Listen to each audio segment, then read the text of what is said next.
This one, ladies and gentlemen, is going to be very interesting. Now, when it comes to Between the Sheets, the whole idea of Between the Sheets is to allow cast members an opportunity to watch back the events of what went down on their season, and that season being 90 Day The Single Life.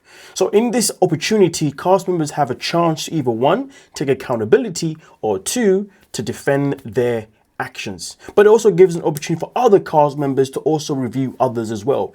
It's a bit like an early, midway kind of tell-all type situation. But let's dive into this one, because you see, when it comes to Gino and Natalie, which is the first two people we're going to begin with, things got very, very interesting. And I must say, if Natalie is not disappointed in herself, then goddamn, she should be. Let's dive into why she should be. Left, Gino did actually come into my bed, but it was more like a slumber party. You know, I think his feet were trying to touch mine, and that's it. And that's it. Let me give you lovely folks a recap of the situation here. So on the actual episode of 90 Day Fiance, The Single Life, Natalie told Gino that he is not allowed, yes, he is not allowed to do one simple thing, and that is to sleep in the same bed as her. She told him he had to sleep elsewhere. And when he found out this information, he was absolutely gobsmacked. But here's the thing, once the production team left, filming had stopped, she's now letting us know that Gino decided to disrespect her boundaries, disrespect her wishes by doing what? By entering her bedroom, going into the bed. Now, here's the thing. Anybody that is true to their word would make sure that they tell that person to get the hell out. But instead of doing that, what did she do? She allowed him to stay. And because she allowed Gino to stay in the bed, this showed us that she's somebody who is not stubborn to her boundary, which is not a good thing, but also exposes how weak she is for this man. But this wasn't the kicker, ladies and gentlemen. This was not the kicker. The kicker is what she tells us right then and there. When he got in the bed, all he did was literally treat it like a slumber party. And she made it sound as if she wished more happened. Let me tell you something, ladies and gentlemen. If you ever give a boundary to somebody and that person decides to disrespect it, that's when you know how that person values you. That's when you know that person does not respect your word. And therefore, you decide what you want to do in that moment in time. But Natalie didn't do that. She allowed this man to come in, but then also hoped. So let me get this straight. She hoped that Gino rolled into her bed. Slowly. I apologize. Let me rewind a little bit. So Natalie hoped that Gino came into her bed, slid in underneath the covers. Maybe at that moment in time, maybe she wanted him to slide into the covers from the end of the bed. And then maybe at that moment in time, she wanted him to begin the oral madness. Or maybe she wanted him to simply undo the covers, roll on his side of the bed, but at the same time then give a nice little gentle cuddle. But also within that gentle cuddle, by slowly bringing her in closer. And once he was able to bring in closer, that would have given him an opportunity to do what? To then cuddle even more closer in that spooning position. In the position where maybe she would have felt something touch her. And then maybe in that moment in time, she wanted him to really breathe at the back of her neck as he then went to kiss the neck, as well as also potentially the ear. But then also on top of that, maybe she wanted him to also get his hand and put it right here. But that didn't happen, folks. You see? And now she's upset that this man broke her boundary, disrespected it. And he also disrespected it in a way that also put it into a slumber party. This is all about how you value yourself, and clearly valuing yourself when it comes to Natalie, that's something that is not a strong point, clearly. But let's dive into what else went down here. When he asked him the questions and I found out he was talking to other people, I was really disappointed, because why am I wasting my time? Why am I going and putting myself through this? And looking back, I see it. Darling, you was wasting your time the moment you allowed this man back in your life.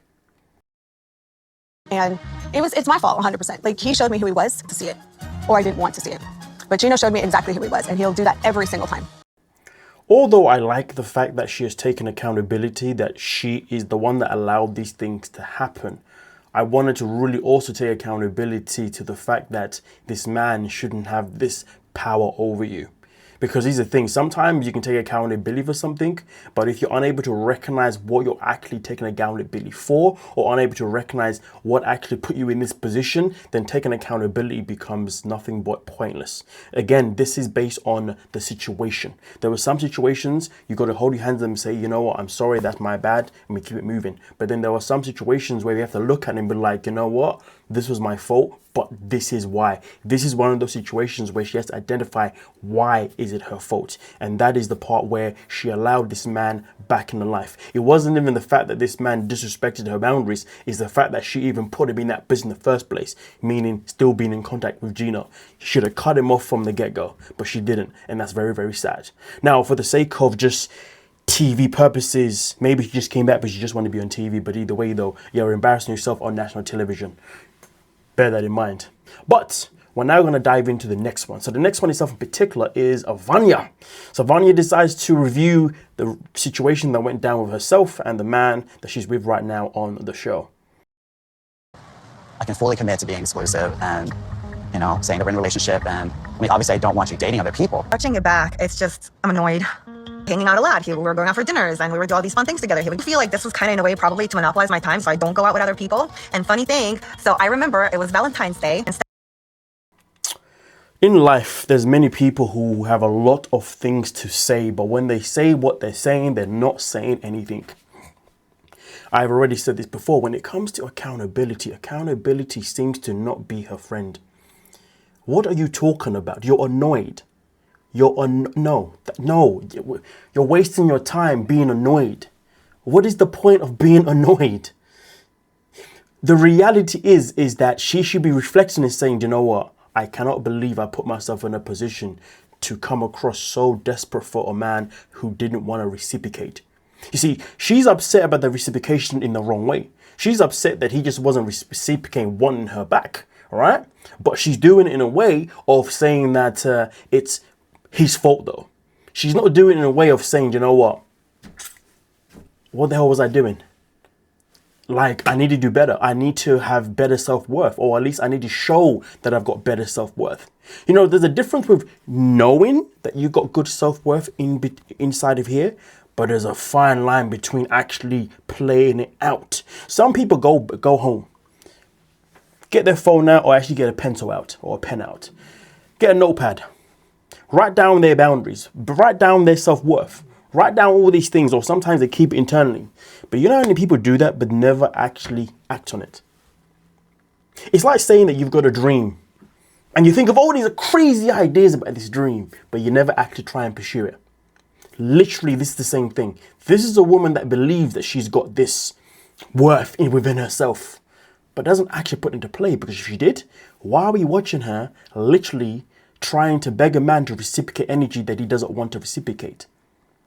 And also on top of that, the fact that this man sat there and told her, but I do not want you to venture elsewhere whilst I figure things out. And she thought that was okay. And she wants to respond by saying, I'm annoyed. What are you annoyed about? And the maddest thing about it, she says, well, you know what? I'm actually realizing that I was actually just using him to just, stop me from dating other people. That is not accountability. That is deflecting. That is using a stupid excuse because you don't want to be honest with yourself. The matter of the fact is, she's not reality ready. Instead of, asking me, what are your Valentine's Day plans or whatever, he goes, so what are you doing Friday night? You want to grab dinner? And I'm like, but it's Valentine's Day on Friday. So did you go? I went with him, yeah. It was a very nice restaurant. But later when I talked to him about it, he said he didn't give me like a big bouquet of roses because he didn't want me to misconstrue it, but he gave some flowers. So this man did not want to give a big bouquet of roses, but yet he still gave her a box of roses, right? The more she speaks, even though she doesn't say too much, the more that she was really allowing herself to be played. That's just the grand scheme of it. Let's not get it twisted. This isn't a story of where there's a good and a bad. This is a story where there's two people who are both literally bad, both antagonists. This is clown behavior. You gave me flowers. It counts. I think an amusement park is perfect for them because he's childish, clearly. Like, hang out, really, at like 40? Yeah, it's crazy. If a guy's like, this isn't a date, it's a hangout, bye. A date, it's a hangout, bye. They're like, great, take me to the amusement park because I'm a clown. Thank you. Now, I want you lovely folks to remember this scene here when it comes to Courtney, because Courtney has a lot of things to say when it comes to other people's relationships. But when it comes to hers, excuse me? I mean, listen. Was she wrong in saying that this man is literally acting like a clown? No. But Vanya is also acting like a clown. Let's just keep it 100. But let's continue. But let's just remember the term clown. That word clown is very key to when we get into Courtney's segment with Colt, which is now coming up. Let's get into it. Well, I don't blame Courtney for wanting Colt's password and to see what's on his phone. I mean, we share a phone. There's nothing to hide. So whatever sex pictures I take or whatever. So this is Courtney's parents, and you know, here's the thing. Is there anything wrong with sharing passwords with you and your partner? No. But context is key. Why are we sharing passwords? That is the key point here. If you're trying to share or you're requesting a password simply because of insecurities, because you don't trust your partner, you shouldn't be together. Even if your partner shares that phone, you check the phone and they're doing nothing wrong. Everything comes back beautifully clean. You should still leave. Because if you have the urge to do it once, you're going to have the urge to do it again and again. Why? Because this is a you problem. Because you now have insecurities that you've built up from somewhere that wasn't even from this relationship. So now, if you're in a position where you know that your partner is doing something and you have to know, so you want to check their phone, intention is key. If you're checking it because you know, but you need the evidence, understand, don't check with the intention of just wanting the evidence. Check because you have the intention of walking away from that person. Because some people want the password. They want to get through your device or whatnot. But why? Some people do it because they just want to know. And then they know, then they bring it up and tell you that I know this. And then that person tells them the reason why they're doing this. And then they're like, okay, cool. I don't forgive you, but I want to keep working and hopefully we can rebuild our trust again. Yeah, rebuild that trust again. When trust is broken in a relationship, it is freaking broken, folks. Anybody can contest that, but I will stick by that. Okay? Once trust is broken, you're a fugitive in your relationship. Point blank, period. So, if you want to go through your partner's phone because of either one, your insecurity, or two, because you know they're doing something behind your back, only do that because you're planning on walking away. Even if the person's clean, walk away. Because you broke that person's trust by trying to get into their phone for the wrong reasons. Getting through someone's phone for the right reasons is completely fine. Colt, how do you feel about that? I want Courtney to know everything about me and every detail. I have complete control over me in every way possible. You're not going to build trust that way. In fact, it's going to incite more fear. Away from Courtney. And this is where the therapist was actually right. You know, you will not build trust by going through each other's phone. It's literally just going to create fear. But fear in translation to what I said before, to the fact that you're always going to want to do it again.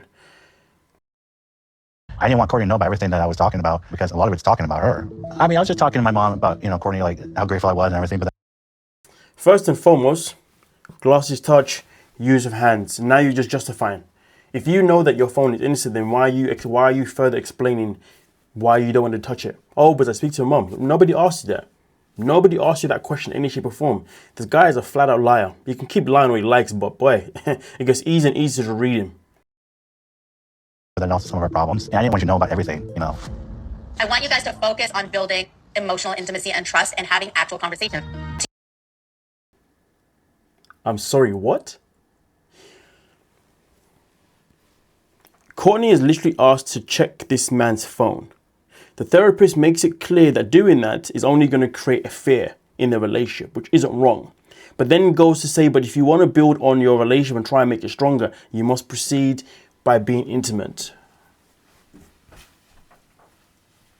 Ladies and gentlemen, please be careful when you get yourself a therapist. Please, please be careful when you are seeking advice, because that is going to be one of the most stupidest of advices I have come across. Courtney wants to go through his phone. Their relationship is done. Them proceeding to have intimacy isn't going to fix anything, because you see, the paranoia that she's going to have is still going to be there regardless. Now, for context purposes, I understand though why she said it. Because their relationship lacks intimacy, this is why the therapist has said to them, you should work on improving your intimacy life. And then that should then for help moving forward. Now, don't get me wrong. In a situation where a relationship is healthy but lacking sex, you know what? It does make sense. It makes sense. But this isn't a relationship that is healthy. This is a relationship that is unhealthy.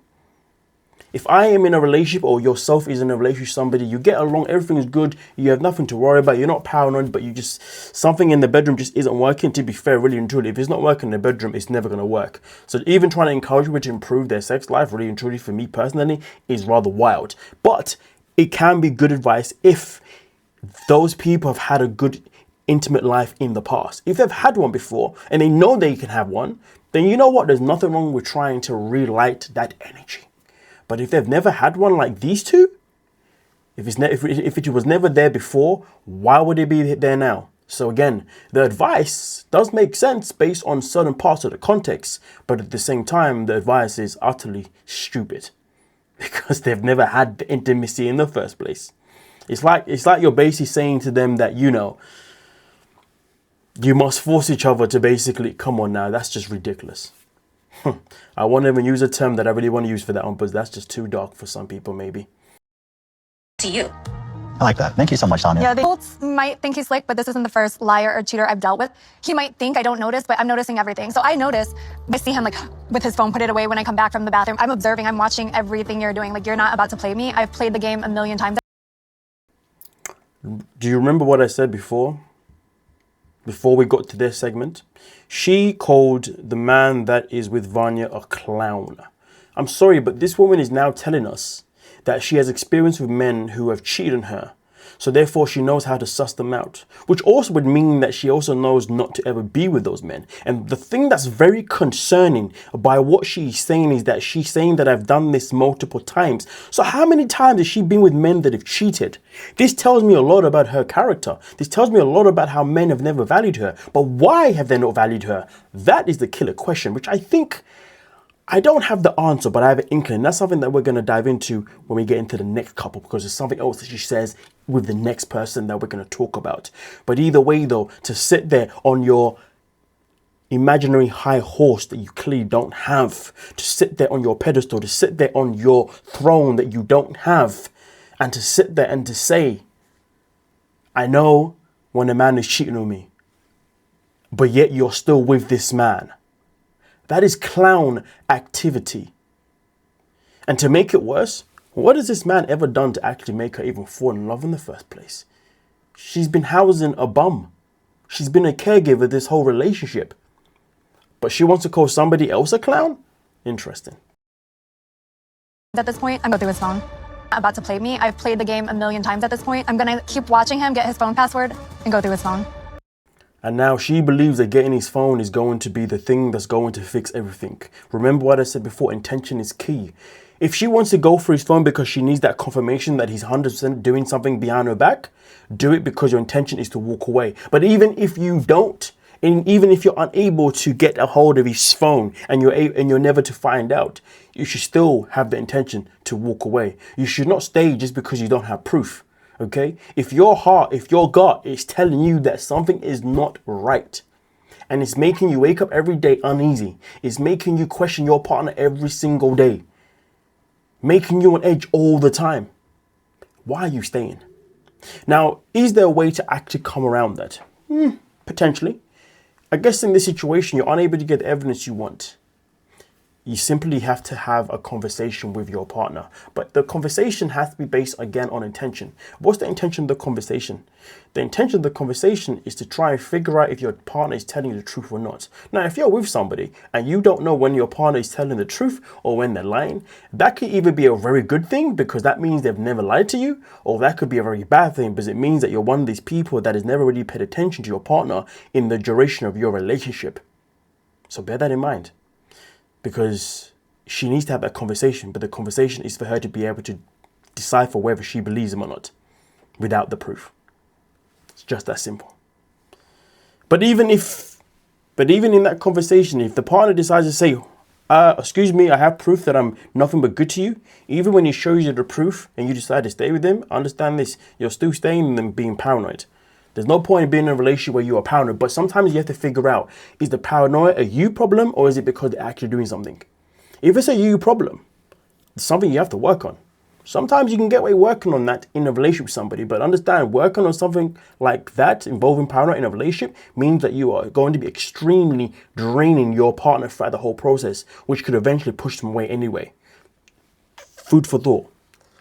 Now let's proceed into the next one. Yes. Sophie and Pedro. She is going to do anything she can do to impress that man and be with that man. The type of advice I would expect like a woman to be giving about another woman. Like, it's just the advice. Like, hey, bro, as a girl, my opinion is she's probably. You know, Sophie is the queen of never knowing what accountability is. Yeah. So you want his sister to be on your side when all the information that he's given his sister is not on your side. He simply told his sister that you have told him that it is okay for both of you to date other people. So why would she not give him solid advice? Why would she not warn him that this could work, this could end in disaster? Why would she not do that? But you see, Sophie believed that girl code should be here. Girl code should be here for what? Nicole's doing the right thing.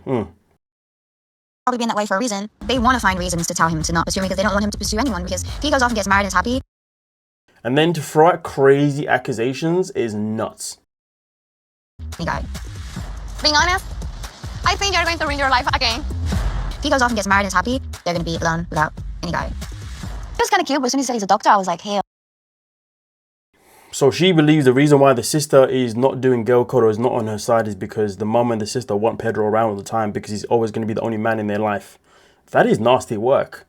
I mean, we have seen the mum try to try and date. We've seen the sister also be in a relationship. So it's not like they're waiting around and like, what? This is just called a sister being protective over her brother. It's just that simple. And she's not wrong. Everything that she said was correct. He's going to ruin his life if he continues to waste his time with a woman that doesn't want to appreciate his efforts. It's just that simple. So Pedro's lucky to have a sister that's putting him on game. And to be fair, was the family really that wrong about Chantel? Chantel was the one that told Pedro that they should lie to Chantel's parents about what? About why he was in the US and what type of visa he was on. That was all Chantel's lies. And Pedro got painted as the bad guy by Chantel's family based on Chantel's lies. So really and truly, when the sister and the mother decided to not like Chantel, it did make a lot of sense, especially given how Chantel's mother behaved as well. So yeah, Pedro is actually quite fortunate. He's got a sister and a mother that can actually identify these things for him. Because let's be real, Pedro isn't exactly the smartest of men when it comes to women anyway. Because look at who he's attracted to. He wants Sophie. A girl with no brain cells. A girl that will never be reality ready.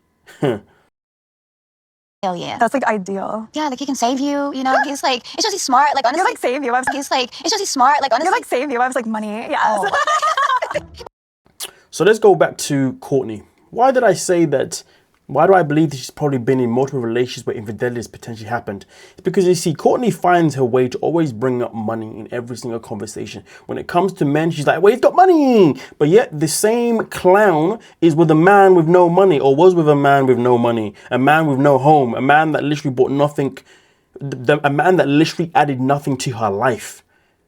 But yet she's always talking about a man with money. To be fair, it makes me wonder. That must mean that she doesn't know how to love. It must mean that each time she's been in a relationship with a man, that man has tried to connect to her potentially on a way that involves emotion. But because she cares so much about money, the emotional part has never happened. And then those men have stupidly gone off and done things with another woman instead, rather than be man enough to just leave Courtney and be with whoever the hell they want to be with. Or maybe those men are just serial cheaters. You never know. Either way though, the matter of the fact that she keeps talking about money all the time is quite disgraceful. A woman who is still living at home with her parents, not that necessarily a bad thing, but sometimes that can be a very, very smart thing to do. Context matters, all right? But either way though, stop being a gold chaser. I'm going to call it that. But here's the thing though, people like Courtney are not reality ready. People like Sophie are not reality ready. People like Vanya are not reality ready. People like Gino, Natalie, the whole cast are not reality ready. And what do I mean when I say reality ready, ladies and gentlemen? And this is the term that you're going to be hearing a lot from me now. When I say reality ready, I'm simply letting them know and letting you lovely folks know that these people are not ready to come to terms with the reality of their own behavior. Yeah. With that being said, thank you so much for your time. Peace.